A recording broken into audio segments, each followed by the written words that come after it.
Comment finaliser votre vidéo de présentation de biens immobiliers? C'est ce qu'on va voir tout de suite.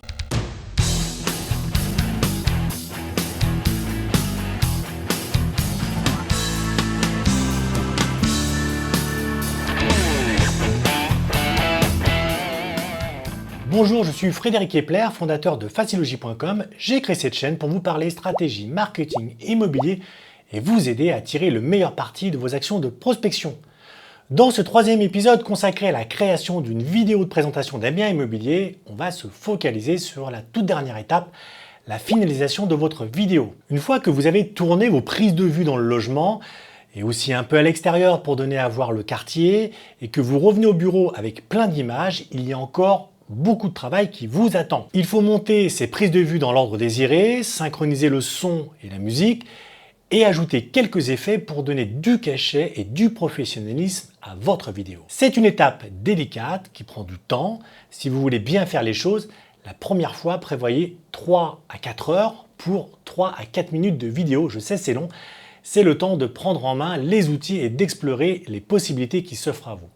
Heureusement, monter une vidéo, ça ne demande pas de compétences particulières, d'autant qu'il existe aujourd'hui une tonne de logiciels qui vous permettent aujourd'hui de pouvoir travailler même sans avoir de compétences particulières. Allez, on regarde ça tout de suite de plus près. On dit souvent que le montage est l'étape la plus importante pour créer une vidéo, et c'est vrai. Parce que c'est pendant le montage que tout se fait. C'est là que toutes les images que vous avez tournées, même sans avoir de but en tête, vont prendre tout leur sens et devenir indispensables. Si par exemple vous avez filmé le plan de travail de la cuisine ou la clôture du jardin, sans trop savoir quoi en faire, vous allez pouvoir transformer ces prises de vue pendant le montage en les insérant entre d'autres plans ou les illustrant avec de la musique. Quand vous revenez au bureau avec vos images, la première chose à faire, c'est de transférer votre fichier sur un ordinateur et faire le point sur ce que vous avez filmé. C'est ce qu'on appelle le dérochage. Prenez un papier et un stylo et notez quelques plans que vous avez à votre disposition. Ça vous aidera à imaginer à quoi va ressembler la vidéo finale. Ici, vous avez deux solutions. La première, c'est soit vous avez filmé à partir d'un script, comme je vous l'ai conseillé dans l'épisode précédent.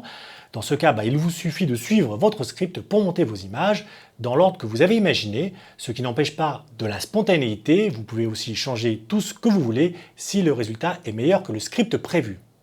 L'autre solution, vous avez filmé au hasard sans vous appuyer sur un script, et là je vous conseille vivement de prendre un peu de temps avant le montage pour rédiger un mini-script en fonction des images que vous avez.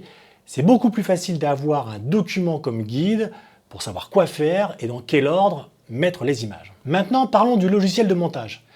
Un logiciel de montage, c'est un programme informatique, une application, jusqu'à là rien d'extraordinaire, qui sert donc à éditer les fichiers vidéo et audio, à mettre les images dans l'ordre qu'on veut, à ajouter des pistes son, à créer des transitions entre les plans et à appliquer des effets. Alors bien sûr, il n'y a aucune obligation d'en passer par le montage, mais c'est tout de même fortement recommandé. C'est ce qui vous permet de passer d'un clip improvisé avec votre smartphone, comme n'importe qui pourrait le faire d'ailleurs, à une vidéo de présentation professionnelle qualitative et séduisante. N'oubliez pas que votre vidéo a deux objectifs, celle de convaincre les acquéreurs de visiter le bien et de faire une offre, mais aussi de montrer aux propriétaires ce que vous êtes capable de faire pour valoriser leur bien immobilier. Vous devez considérer donc chaque vidéo comme une démonstration de vos compétences, et ça mérite bien de consacrer quelques heures à la finalisation. Pour ce qui est des logiciels, il en existe des centaines. Vu qu'il serait trop long de vous en faire une liste, je vous propose 3 qui sont gratuits.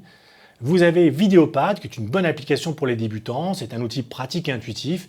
Il facilite en plus le partage directement sur les réseaux sociaux et il est disponible sur Mac et PC. Une autre solution plus pro-évolutive, c'est la version gratuite de DaVinci Resolve. D'ailleurs, c'est un logiciel sur lequel nous faisons nos propres montages. Il est aussi disponible sur PC et sur Mac, mais ça, j'aurai l'occasion de vous en parler dans une prochaine vidéo. Et enfin, iMovie, qui est sans doute le meilleur outil gratuit pour monter des vidéos à publier sur YouTube, et il est fourni nativement, par contre, uniquement sur Apple. Donc sur Mac. Voilà, c'est vraiment une sélection très limitée. Vous trouverez plus d'options dans la description juste en bas de l'écran. Bon, l'important, c'est de choisir un outil avec lequel vous vous sentez à l'aise, et ça, c'est important. Alors n'hésitez pas à en essayer plusieurs pour trouver le bon. D'ailleurs, je vous signale quand même une autre option. Si vous comptez publier uniquement vos vidéos sur YouTube, vous pouvez aussi utiliser l'outil maison de YouTube, qui est YouTube Studio, qui est assez facile à prendre en main, qui est bien pensé pour les débutants, mais c'est vrai que vous risquez rapidement d'en faire le tour et de vouloir passer à autre chose.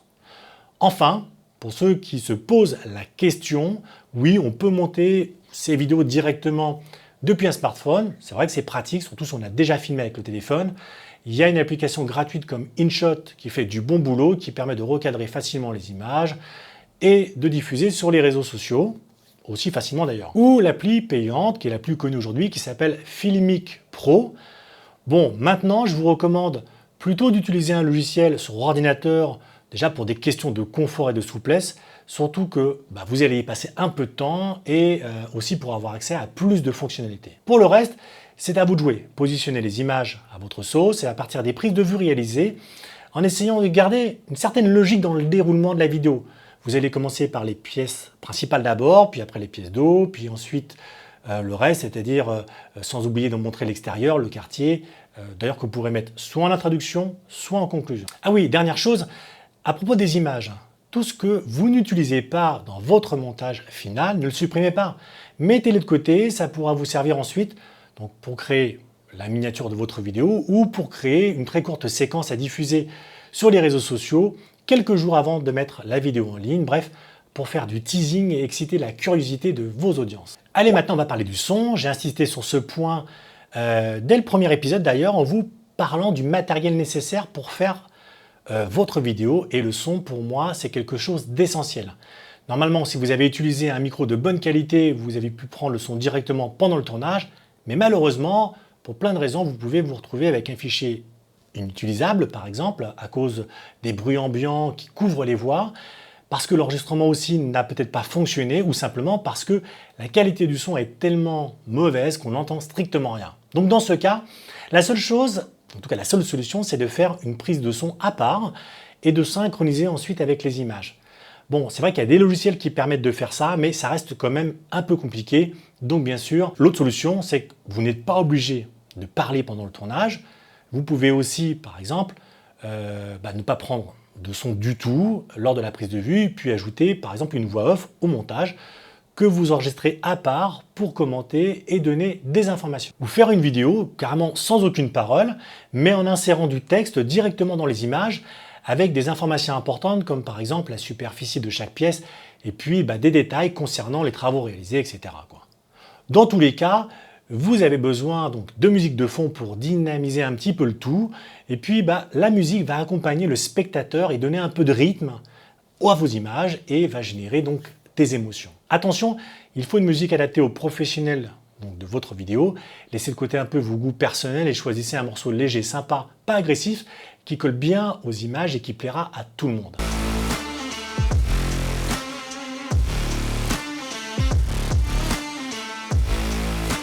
La difficulté, c'est que vous ne pouvez pas utiliser une musique existante, c'est-à-dire une chanson populaire ou un morceau tiré d'un film par exemple, sans verser de droits. L'alternative consiste à aller chercher des musiques libres de droits sur Internet, sachant que certains logiciels de montage proposent une sélection de morceaux basiques et qui peuvent très bien faire l'affaire. D'ailleurs, moi j'utilise artlist.io, je vous mettrai d'ailleurs le lien dans la description, c'est sous forme d'abonnement, mais il y a plein d'autres avantages à cet abonnement puisque c'est libre de droit et je peux l'utiliser sur tous mes projets. Dernier point à propos du son, pensez toujours au fait que votre vidéo sera peut-être regardée sans son, comme un grand nombre de vidéos postées sur les réseaux sociaux. Donc, vous devez concevoir votre vidéo de telle sorte que les audiences soient séduites rien qu'en regardant les images sans le son. On arrive bientôt au bout de cet épisode, mais avant de passer aux finitions, et oui, parce qu'en vidéo, on parle de finition, j'en profite pour vous inviter à cliquer sur le petit pouce bleu si vous aimez cette vidéo. Allez, maintenant on passe aux finitions. Une fois que vous avez les images montées dans l'ordre, le son intégré, synchronisé, il ne reste plus qu'à mettre quelques effets pour rendre votre vidéo encore plus attractive. Vous pouvez intégrer des textes animés qui changent et qui entrent dans le champ ou qui en sortent par exemple. Des transitions dynamiques entre les différentes séquences de la vidéo, par exemple pour passer de l'extérieur à l'intérieur, du logement, ou pour aller d'une pièce à l'autre, etc. Vous pouvez aussi ajouter des plans aériens filmés à l'aide d'un drone. C'est une technique généralement utilisée dans l'immobilier de luxe pour filmer de grandes propriétés avec des terrains importants, mais ça peut aussi servir pour les besoins plus classiques, notamment montrer un immeuble ou le quartier environnant. Cependant, attention, on ne peut pas utiliser les drones n'importe où et n'importe comment, il y a des règles à respecter et même des formations à suivre en fonction du type de drone. D'ailleurs, je vous mets un lien qui en parle dans la description, juste en dessous. Quelques conseils pour finir. D'ailleurs, on termine cet épisode avec ces quelques conseils pour optimiser votre vidéo. Pensez à intégrer du texte ou un carton, ce qu'on appelle par exemple en fin de vidéo, pour donner vos coordonnées aux acheteurs potentiels afin qu'ils puissent vous joindre facilement. Pensez à créer une miniature pour votre vidéo, cette petite image qui va illustrer le contenu sur les réseaux sociaux. En général, si vous ne le prévoyez pas, c'est la plateforme qui le fait pour vous automatiquement, mais généralement c'est pas une bonne chose parce que le choix n'est pas toujours très pertinent. Essayez de limiter la durée de votre vidéo pour que votre audience ne se lasse pas.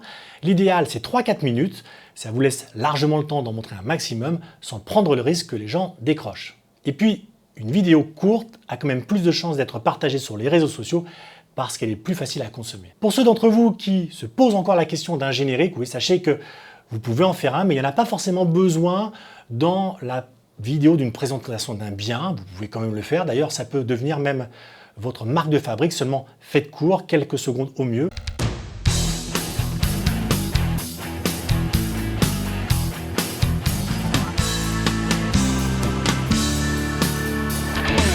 L'avantage, c'est que vous pourrez utiliser du coup le même générique pour toutes les autres vidéos que vous ferez. Enfin, dernier conseil, faites une vidéo cohérente avec le positionnement de votre business immobilier.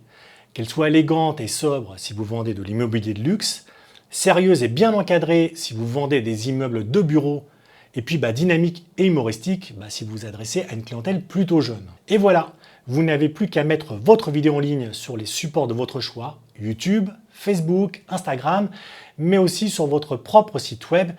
Et bien sûr, faites-en la promotion pour qu'un maximum d'acheteurs potentiels y aient accès. On arrive au bout de ce 3e épisode consacré aux vidéos de présentation des biens immobiliers. Je vous donne rendez-vous très vite pour le 4e et dernier épisode. Et là, on va créer une vidéo ensemble. Et oui, pour de vrai. Merci de nous avoir suivis. N'oubliez pas de cliquer sur le petit pouce bleu si vous aimez cette vidéo. Allez, c'était Frédéric avec Facilogy. À bientôt les amis.